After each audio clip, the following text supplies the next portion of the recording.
Oui, votre responsabilité est marginale dans le système organisé de la destruction du vivant. Un système industriel et hiérarchisé qui repose sur des mécanismes complexes, interdépendants et coercitifs. Paradoxalement, l'individu, qui pourtant se trouve au centre du récit porté par une société convenons-en plutôt individualiste, a très peu de poids dans l'organisation de cette société. La plupart des choix stratégiques qui régissent notre vie et celle de la communauté sont pris à d'autres niveaux pour servir des intérêts souvent économiques, politiques ou géopolitiques qui nous dépassent très largement.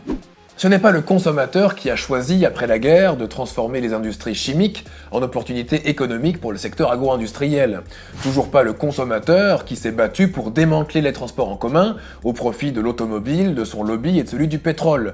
Toujours pas lui, et donc pas vous, qui vote pour qu'en France, par exemple, un vol domestique revienne souvent moins cher que le même trajet par le train. Pas vous non plus, qui demandez qu'on importe illégalement du bois d'Amazonie ou du gaz de schiste liquéfié par bateau. Pas vous non plus qui vous êtes battu pour avoir le CETA. En fait, vous êtes beaucoup moins méchant que ce que vous pensez de vous.